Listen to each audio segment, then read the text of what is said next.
Hello there. Thank you so much for staying on the AM show. I'm Bernice Abubedulan, and like my colleague Brace told you earlier, we'll be having a conversation today on cerebral palsy. And we will be talking to health experts about this because 17 million people have been impacted by this disorder worldwide. It's one of the most common physical disabilities affecting the most vulnerable of us, children. So later I will be joined by the experts to tell us more on how to help persons with cerebral palsy and the other matters related to that. But before then, let me bring you a story that my colleague, Albert Sori, in the Upper East region has done, and it's about an organization, AfriKids, working to alleviate the plight of persons with cerebral palsy. Mba Ayamga here worked as a soothsayer. Part of his job was to use divinations to tell whether a child born with deformities was a spirit or not. If such a child was found to be a spirit child, Ayamga would tell the parents what to do with him or her. He had several other colleagues who did a similar job in many different parts of the Upper East region. It is known that such children were often administered concoctions that would kill them if they were spirits. And if they were not, they survived after being force-fed with the concoction. But a lot of times, the infants died because studies later showed that the concoctions were poisonous and could kill even adults. Ayamga says his own divinations never involved killing the children or administering any potions to them. Rather, a ritual was performed at his shrine in the hope that these infants would be exorcised of the spirits and their deformities reversed. I never give them anything to drink. The requirement here in my shrine was for sacrifices to be made. So, some chickens, a goat, food, and drinks will be provided for the rituals. We all eat the food and peace returns to the home. The truth is, these children are never spirits to begin with. They are just children born with cerebral palsy. Cerebral palsy encompasses a number of disorders that affect a person's ability to move and maintain balance or posture. This has to do with the brain, and it is common in children. No spiritual ritual can reverse the condition. There is no cure for it, but treatment can help improve the lives of affected persons, especially if the treatment starts early. For this reason, AfriKids Ghana, a child rights and community development NGO working in northern Ghana, began some interventions about 21 years ago in the Kassena Nankana Municipal, Kassena Nankana West, and Bongo districts where cerebral palsy was common and the spirit child phenomenon was also widely practiced. David Pualua is the country director of AfriKids Ghana.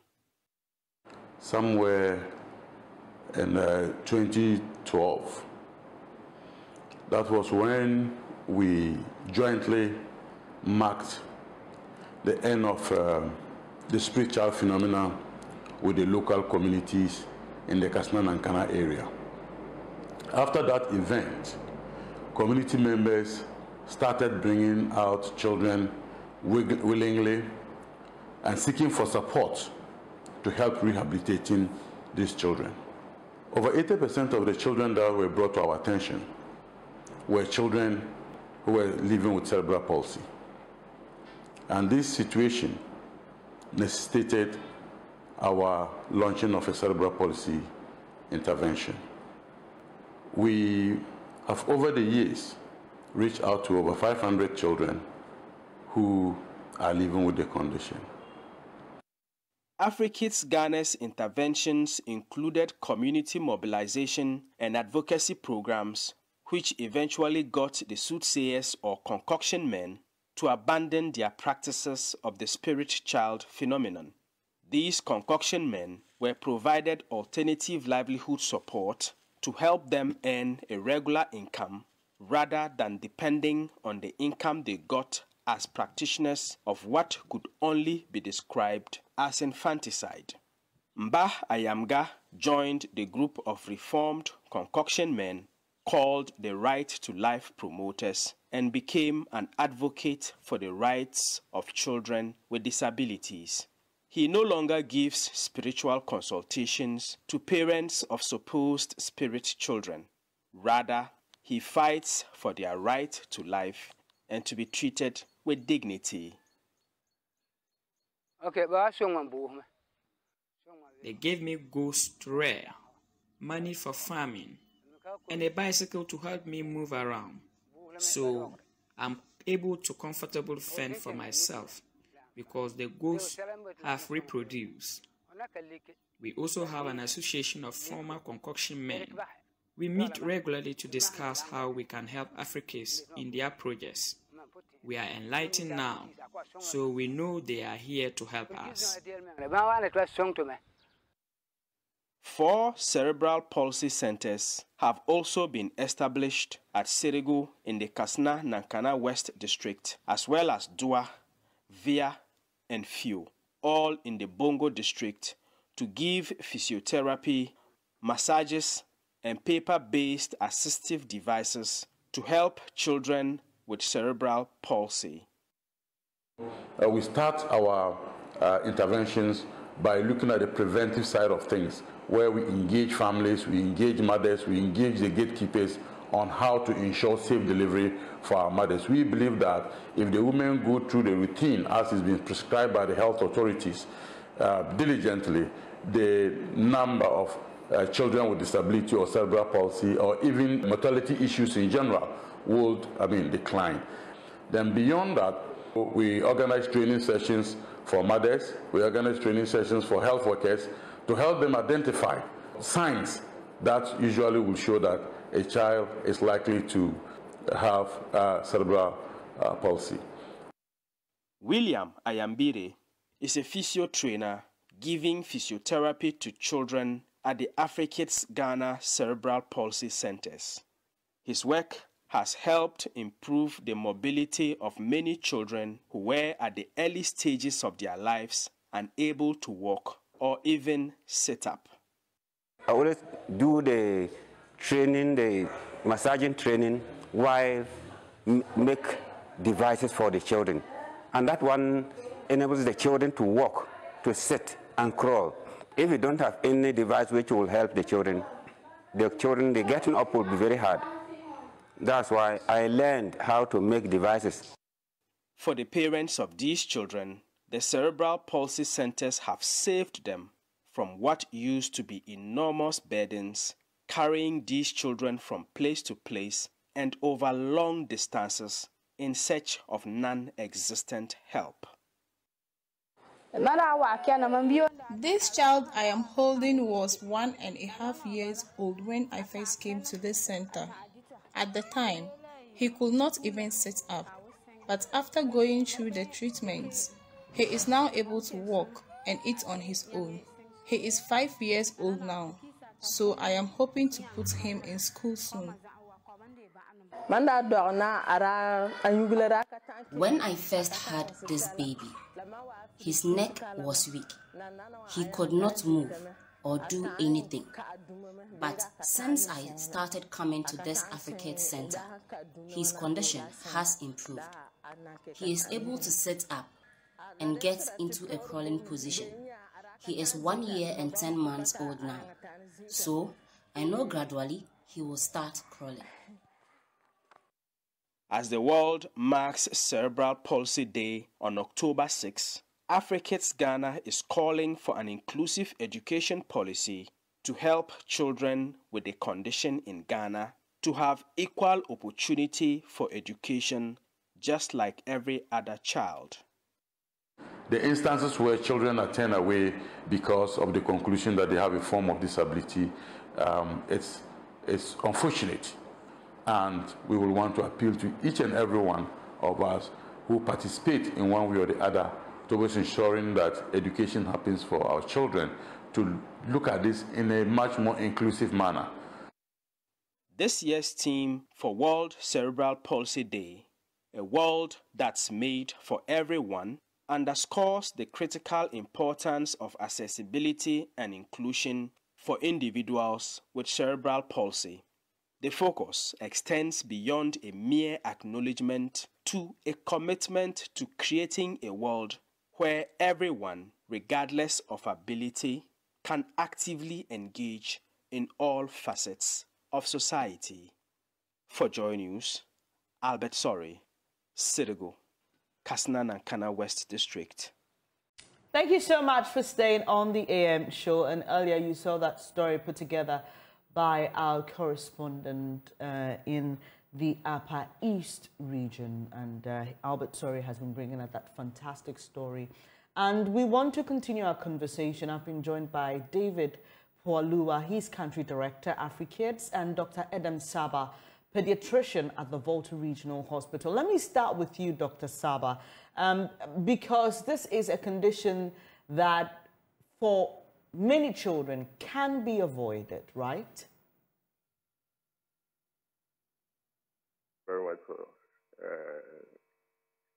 Thank you very much. Greetings to your viewers. Yes, cerebral palsy can be prevented, although in some cases, in some situations, what is the cause? For instance, the cause was due to beta asphyxia, or the cause is due to neonatal jaundice. It could be prevented if these are picked up early and managed appropriately. Sometimes it could be due to an injury that occurred in the womb before the child is even born. For those, there are limitations to how we can prevent that. But main cause, but there are some preventable causes, like I said, beta asphyxia and then neonatal jaundice. Those can be prevented, and if you pick them up early and manage them appropriately. Right, and do we know? I'm told that there are about 22,000 children believed to be living in Ghana with cerebral palsy. But do we know what the largest factor is in Ghana? You've just given us many causes of cerebral palsy. Do we know what is really causing it in Ghana? Okay, so for Ghana, I think the two main causes are beta asphyxia. That's when a newborn is deprived of oxygen at birth, or either at birth or during circumstances surrounding birth, or even in the womb where the brain is deprived of oxygen. And then the other one is neonatal jaundice, when the newborn's eyes become yellow during the newborn period, and this yellow discoloration of the eye goes on to affect the brain, and therefore cerebral palsy is developed. So those are the two main causes here. And so, Doc, these are preventable, right? And so then it means that we can work harder at preventing children from developing the condition here in Ghana, right? Yes. So, like every May, for instance, the Pediatric Society of Ghana tries to raise awareness about newborn jaundice. Every September is Beta Asphyxia Awareness Month for the Pediatric Society of Ghana. So I said, a Society of Pediatricians, just to raise awareness of health workers, parents, will-be parents, everyone is aware about this, the dangers of this condition, so we can prevent it, putting measures to prevent them. And if, like for newborn jaundice, for instance, everyone should be able to pick it up quickly, so that treatment can be initiated immediately, so that the outcome of cerebral palsy is avoided. Right. Doc, I'll come back to you on the tips for picking up jaundice, for example, early, and the other interventions we can put in place to deal with the issue of asphyxia. But let me come to David Poilua. David, you are with AfriKids. We have established the numbers. The statistics are glaring. We seem to have a challenge in this country with even support services for persons living with cerebral palsy. I know that, you know, individuals who have sailed through, have gone through education, and are very prominent people in the country, even living with cerebral palsy, have tried to encourage parents of children with cerebral palsy not to give up on them, to take them through school. But there's the challenge of the support services. You have been working in this sector forever. Do you see us making any headway in that regard? Thank you very much. I will want to commence my response to your question by using your medium to commend all the service providers, especially the healthcare providers, our educational authorities, parents of children with cerebral palsy and their families for the yeoman's job they have been doing by way of supporting these children. Today is their day, and I wouldn't want to miss the opportunity of commending them for the support they've provided to the children all this while. I hope and pray that many more of us support these families to take care of these children who, for no fault of theirs, find themselves in this situation. With regards to the support systems and whether we are making progress as a country, I will say sadly no. We don't seem to be there, and from where I sit, I do not see any clear plan to get us improve upon the quality of support we give to children or persons with disability in general. Specifically with children with cerebral palsy, we in this country have a challenge with facilities for supporting their care. And these are the reasons, or is the main reason why we wished AfriKids to go into providing community-based support and into the construction of clinics where these children could come in twice a week for rehabilitation services. Again, in terms of the personnel, it's strange that even most of our healthcare workers, especially the public health workers at the community level, at the CHIP center level, midwives, are not educated. And it doesn't seem it's part of their training for them to be able to identify signs of cerebral palsy, as Doc mentioned, at the initial level, and to be able to provide the necessary intervention for such category of children. Again, if you look at the geography where we are located in northern Ghana, wondering if at this level we still have even more than 2 pediatric physiotherapists. You know, so we have a few physiotherapists across the country, but to find physiotherapists with the skills of handling children, it's very rare to find in this country. And so I do not think that as a country, we are putting in place the right structures to be able to support especially children with cerebral palsy. But thankfully, organizations like yours, AfriKids, have stepped in, and I think that it's also a good opportunity to commend you for what you've been doing for children living with cerebral palsy. But tell us what inspired this initiative by AfriKids. Great. We started this whole journey into cerebral palsy from our quest to give children their right to live. Back in the early 90s, we got a hint of the fact that in most parts of northern Ghana, children who were born with disabilities were killed because of their situation. They were treated as spirits, and that they were being possessed by evil spirits. And if they were allowed to live, a calamity in one way or the other would befall their clans, or for that matter, the families. And as a result of that, most children who were born and had a delay in meeting or achieving their growth milestones were killed using herbal concoctions. And so we started our intervention by trying to rescue these children from being killed.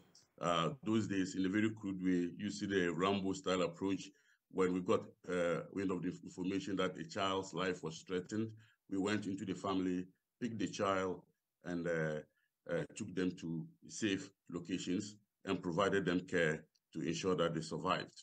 However, after years of doing that, we realized it wasn't sustainable, and so we launched an intervention to educate people on the causes of disability or even maternal mortality, because even if your mother died during the process of giving birth to you, you were accused as the cause of killing your mom, and so the likelihood that you survive was so low. And so we went through with the communities, and after years of engagement and education, communities themselves came up in 2012 to declare an end to the practice of killing children through infanticide and accusing them wrongly. Post that achievement, we started getting closer to the local communities. They came to us, and we discovered that, in fact, there were many more children who were not killed, but these children were kept in rooms, in dark rooms, and were allowed to perish. And so post that event, people started bringing their children to us, and we discovered that most of these children that were locked in dark rooms were suffering from cerebral palsy. And so these were the basis upon which we initiated the intervention to create access for these children and to ensure that they were also included within the provision of social services, especially healthcare and education. Wow. So how long have you been doing this? And are you able to share some inspirational stories of any of the children who have gone on to do great things? Yeah, we've been, since the declaration, we declared in 2012, and then by 2014, we have started our cerebral palsy clinics. And over the period, we've been able to reach out to over 511 children. And of course, we encountered some casualties. There were some of the children that came to the center very late. Some of them were at the age of 12. They've been bedridden for all these 12 years. And so it was difficult to even take them through the massage process because their limbs had become so stiff. And so, unfortunately, we had lost quite a few. But over 50% of the kids that came to the center today are moving about. They've gone back to school. A good number of them are in school. A child, there's this boy called Gideon. Gideon, a very lovely boy who, if not for our intervention, maybe wouldn't have been alive today. I see Gideon in his school uniform, and I get so excited that from the little contribution that we are making, we have been able to rehabilitate this child, and the child is in school, and he's so brilliant. You know, we have Richmond. Richmond currently, in fact, is in school, but writes with his feet. So he puts the pen in between his toes, and he's able to write. He's currently in class 3. He started from kindergarten and progressed to class 3, you know, and I can't stop thanking his parents. The mother still backs him sometimes to school, and now he goes on a wheelchair, and it's exciting to see how his classmates jointly will push his wheelchair from home all the way to school, and we bring him back home. You know, these are the things, the contributions that we are seeing from families and communities that are actually keeping us on this journey. Of course, it's not an easy one, but the fact that we are able to rehabilitate these children, the fact that we are seeing progress of a child who arrived at the center bedridden, now being able to walk, stand, you know, and even go to school, are the bits that inspires us and keep us on. Now, while we appreciate AfriKids for what they're doing for Ghanaian children already living with cerebral palsy, let me come to you, Dr. Edem Saba, because we have already established that some of the causes of cerebral palsy in children are avoidable. So let's just use the opportunity, right, to try and reduce the numbers that we record of children with cerebral palsy. What should parents and caregivers, midwives, everybody within the system when it comes to having babies, taking care of them, both ante and postnatal, what should we be looking out for? Okay, thank you for the question. For you to have a baby or prevent your child from getting cerebral palsy, starts right before birth. So right before you even get pregnant, you need to start seeing your doctor and making plans that you want to have children. Next thing is as soon as you are pregnant, you start antenatal, but you need to report. So at any point in time, if there's anything noticed about your growing baby in your womb, it can be picked up and quickly acted upon, or interventions can be put in place. Now, the other thing is that to prevent this complication that I keep saying, birth at 6 years, that's for the baby not to have air or start breathing as soon as they are born. The best thing is to deliver in the hospital. As soon as labor sets, you don't first labor testing, report to the hospital. What I usually see as a pediatrician when is that some cases tend to show up quite late, and by that time the child's brain has already been deprived of oxygen. Now, that's for parents. Now, as health workers, we need to be able to intervene as soon as we see that there's a problem during the delivery process. So if at any point in time there's a problem during the delivery process, interventions have to be made. If it includes doing a cesarean section, it includes doing an assisted form of delivery, other form of delivery, or even if it includes referring the mother to the nearest big hospital for delivery to occur, then it's best to have that done. Then after birth, every newborn deserves to be assessed by a health worker. Every newborn needs to be examined by a health worker. If you pick up a child that has any sign that suggests that this child has did not take in their first breath and did not breathe, has not sustained breathing and is not getting oxygen to the brain, this child has to be sent immediately to see a doctor, to be admitted, to be managed. Now that's for our 6 years. The other thing is, like I said, neonatal jaundice. Now, Doc, please go ahead. If you look at the percentages, about 80% of those who are born preterm will become jaundice. About 60% of term babies will become jaundice. Our issue is that we need to pick it up early. So in our core child settings, usually when newborns are delivered, they are kept in a room, in a dark room, so that evil eyes do not see the child. And by the time the child is brought up on day 7, this child is so yellow that the damage has already been caused. So at least every newborn child should be examined at least twice in a day. Bring the child out, see the child, and pick up the jaundice.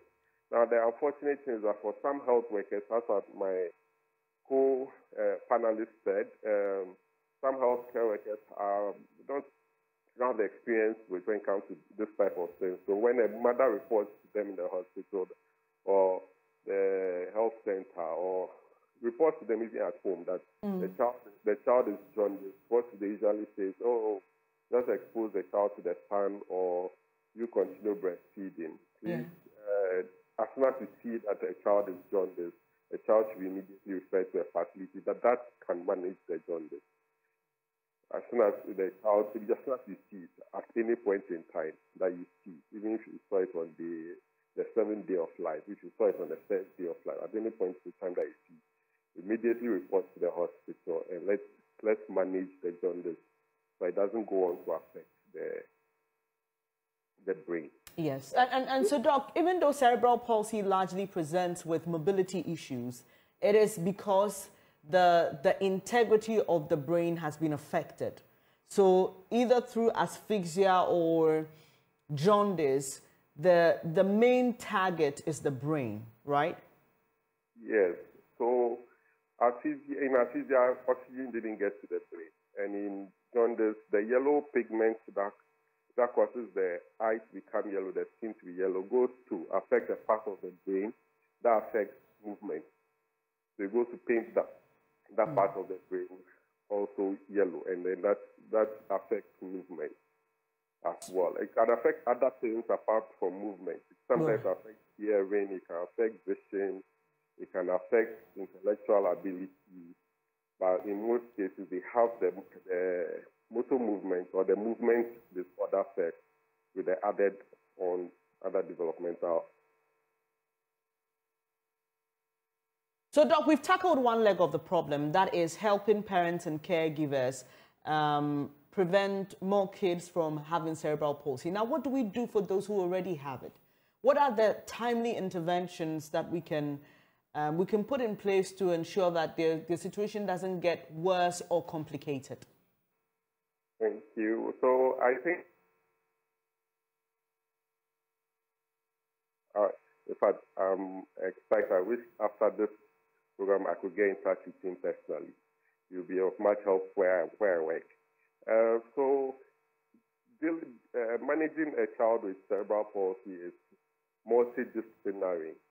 It involves a lot of people. You need occupational therapists, you need physiotherapists, you need psychologists, you need nutritionists, you need dietitians, you need speech and language therapists, all involved so that you can make the child have the best quality of life, even though they have cerebral palsy.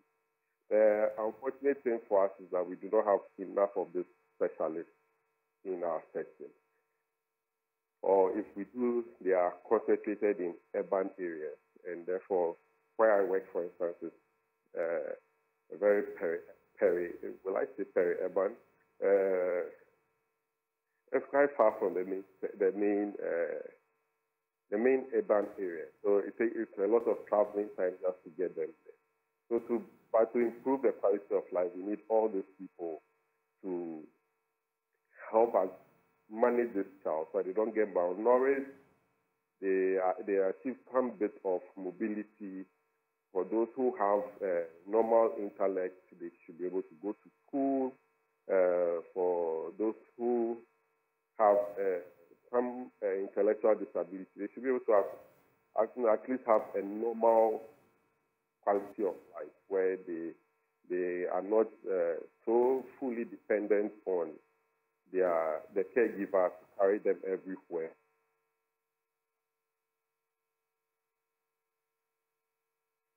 Right. Hello, Doc, are you there? Well, we seem to have a challenge with Doc's line. We'll try and establish a better connection with him. But Mr. Palua, you just heard Doc say that he would love to get in touch with you, obviously, because you're giving out some life-saving interventions in your centers. But help us know where these centers are and whether parents can just walk in, because, you know, sometimes because of the stigma, ignorance, and basically the emotional trauma that parents also suffer when they have kids with cerebral palsy. Some of them hide the kids, they keep them away from the public's eye. If they want to visit your centers, where are they located? Do they need to come with any money? What exactly do they need? Well, so to visit our centers, you really don't need any serious requirement. Our centers are attached to the various CHIP centers, the local community. So currently we have 3 of these centers located in Bongo, and these are all working closely with the CHIPS centers within those locations. You only need to walk in with your child. The child will be assessed, and then there will be a treatment plan for your child. There will also be training. We also organize training, in fact, for parents in terms of how to support their kids with cerebral palsy at home. We provide them with the paper-based devices and the techniques of managing these children. And should a parent with the condition pay attention to the training and go ahead to implement what they learn from the sessions, their children will definitely get better and definitely will have a quality life. We are also in the process of scaling up our interventions, especially across the northern sector, because currently we have people traveling all the way from other regions in the north to the Upper East region, and sometimes it costs a lot of money for them to come this way, and they have to maybe find accommodation to stay because our facilities are non-residential. So it comes with a huge cost, and we are looking for partnerships and opportunities to spread, replicate these services across other areas so that parents will not have to travel over long distances to come to the centers. Yes, and I'm glad you mentioned that, because that was going to be my next question. Here at Joy News, we are all about making impact, and we do that together with our audience, our wonderful audience, some of whom are willing to support in whatever capacity they can. So just let us know how we can reach out to AfriKids. If somebody wants AfriKids to, say, help them set up a center like this in the South, maybe in Kumasi, in the Middle Belt, how do they get in touch with you? Well, I'm available. I can share my details, my Please phone go details, ahead. my email. Please go ahead. Yeah, yes, information with you. So with my phone number, I can be reached on mobile 050 065 0784. And my email address is my name, David Palua, in lowercase, @afrikids.org. I prefer an email. If you email me, I will be back. I'll get back in touch, and then we can take things up from there. We are very excited over this opportunity. Our sole purpose is to ensure that children living everywhere in Ghana with cerebral palsy are getting access to services that, in fact, it is their right that they should. And it is the responsibility of all of us to ensure that these children are accessing their rights as they ought to be. And so we are here, and we are very happy to lead the process of making cerebral palsy services accessible. So if you're watching us and you'd like to help in any way, you can reach David Palua, David, DAVID, PWALUA, lowercase, at afrikids.com. Is it at afrikids.org? Sorry. Yes, please. Right. Okay. So please, you can just reach out to him. They have the expertise. They've been doing this for a long time. They've been helping young children and kids in the northern part of the country. And the desire is to reach every child with cerebral palsy. Even as the world commemorates the day, we don't just want it to be another day that we celebrate, but it's one that leaves lasting impacts in the life of many, many of these children. And let no one kid you that they are, for lack of a better expression, useless. We've seen the likes of Farida Bedre, who's a software engineer, fantastic lady, who's been working so hard. She has a fintech company. She's doing great. So your child can have cerebral palsy, but that doesn't mean it's the end of their life. So just reach out to Mr. Palua and the team, and let's see how best we can help children living with cerebral palsy. Let me also say a very big thank you to Dr. Adam Saba, a pediatrician at the Volta Regional Hospital, who's been sharing some fantastic tips with us about avoiding, children getting cerebral palsy. It has to do with you being on the lookout as a parent and a caregiver for things like asphyxia, the lack of oxygen, and when the child is born or in the birth process, and also looking out for neonatal jaundice, which is one of the major causes.